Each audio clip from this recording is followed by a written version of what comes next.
को जगाने और स्नान कराने के लिए प्रवेश करते हैं। दिए की रोशनी में भगवान का मुस्कुराता चेहरा चमकता है। राजेंद्र जी की आंखें रोज की तरह श्रद्धा से झुक जाती हैं, लेकिन आज कुछ अलग है। उनकी नजर भगवान के होठों के कोने पर अटक जाती है। वहाँ कुछ पीला सा लगा है, दाल और चावल का एक दाना। ये क्या है? वे करीब जाकर देखते हैं। यह खिचड़ी का दाना है। भगवान के गालों पर भी हल्के पीले दाग हैं, जैसे किसी बच्चे ने जल्दबाजी में खाकर हाथ पोंछ लिए हों। राजेंद्र जी का दिल बैठ जाता है। मंदिर में खिचड़ी का भोग तो शाम को लगता है, सुबह तो बिल्कुल नहीं। और गर्भगृह में उनके अलावा किसी को आने की इजाजत नहीं। यह अपवित्रता है या कोई चमत्कार? भक्ति जब सारे नियम तोड़ देती है, तो भगवान भी अपने नियम तोड़ देते हैं। ये कहानी किसी भक्त की नहीं, बल्कि उस माँ की है जिसके लिए भगवान ने अपना सिंहासन छोड़ दिया। जरा सोचिए, भगवान के होठों तक खिचड़ी कैसे पहुंची? कौन था वो जो जगन्नाथ के द्वारों के पार पहुंच गया? वीडियो के अंत में एक सवाल पूछा जाएगा, जिसका जवाब आपको कमेंट में देना है, इसलिए हर दृश्य को ध्यान से देखिएगा। राजा गजपति, एक न्यायप्रिय और धर्मनिष्ठ शासक, अपने मंत्रियों के साथ राज्य के मामलों पर चर्चा कर रहे हैं। तभी घबराए हुए राजेंद्र पुजारी वहां पहुंचते हैं।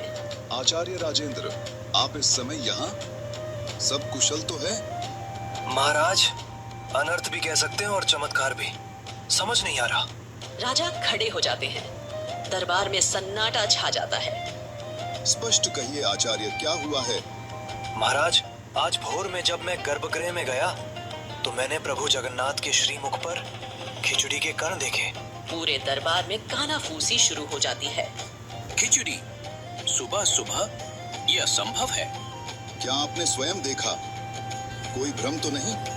महाराज, अपनी इन आंखों से देखा है, जैसे किसी ने प्रभु को भोग लगाया हो और उन्होंने उसे स्वीकार भी किया हो। पर सवाल यह है, कौन और कैसे? मंदिर के सारे द्वार बंद थे। राजा गजपति की आंखों में चिंता के साथ साथ एक अजीब सी जिज्ञासा तैर जाती है। ये कोई साधारण घटना नहीं है। या तो ये मंदिर की सुरक्षा में बहुत बड़ी चूक है, या फिर स्वयं प्रभु की कोई लीला। पता लगाइए, आज रात मंदिर की सुरक्षा दोगुनी कर दी जाए, एक परिंदा भी पर न मार पाए। एक छोटी साफ सुथरी झोपड़ी, तुलसी के पौधे के पास मिट्टी के चूल्हे पर एक मिट्टी की हांडी छरी है। कर्माबाई, जिनके चेहरे पर उम्र की झुर्रियों से ज्यादा ममता और भोलापन है, बाजरे की खिचड़ी बना रही है। उनकी हर हरकत में एक लय है, एक प्रेम है। एक साधु ज्ञानानंद वहां से गुजरते हुए रुकते हैं। देवी, तुम ये क्या कर रही हो?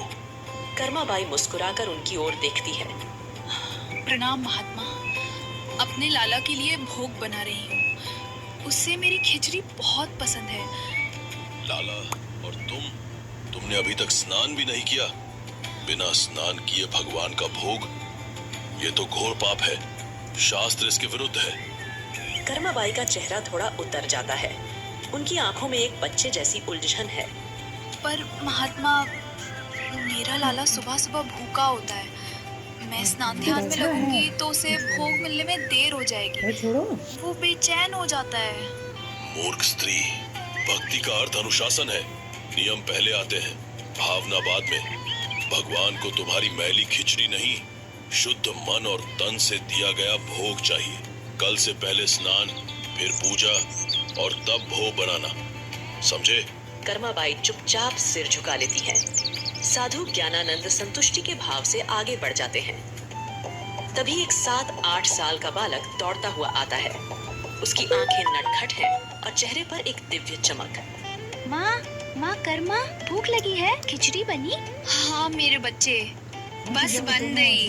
पेट अभी परोसती हूँ। वह बालक को खिचड़ी परोसती है। बालक बड़े चाव से खाता है। माँ, आज स्वाद थोड़ा अलग है। तुम्हारी आंखों में चिंता क्यों है? कुछ नहीं बेटा, तू बस पेट भर के खा। कल से थोड़ा इंतजार करना पड़ेगा तुझे। बालक कुछ नहीं कहता, बस एक रहस्यमयी मुस्कान के साथ कर्मा को देखता रहता है। राजा गजपति स्वयं राजेंद्र पुजारी के साथ गर्भगृह में मौजूद हैं। कड़ी सुरक्षा के बावजूद आज भी वही नजारा है। भगवान की मूर्ति पर खिचड़ी के ताजे दाग हैं। ये कैसे हो सकता है? मेरी पूरी सेना, मेरे सबसे भरोसेमंद लोग पहरे पर थे। महाराज, ये किसी इंसान का काम नहीं है, ये स्वयं प्रभु की इच्छा है। हे प्रभु जगन्नाथ, ये क्या लीला है? हमें मार्ग दिखाएं। कौन है वो भाग्यशाली भक्त जिसका भोग आप सारे नियमों को तोड़कर स्वीकार कर रहे हैं? राजा को क्या पता था कि जवाब एक साधारण सी कुटिया में छिपा है। जवाब छिपा था उस सवाल में जो सालों पहले राजस्थान के एक छोटे से गांव में भी पूछा गया था। क्या आपने कभी भगवान को रोते देखा है? अगर आपकी आंखें भी नम हो गई हैं, तो वीडियो को अभी लाइक करके कमेंट में सिर्फ जय जगन्नाथ मत लिखिए, बल्कि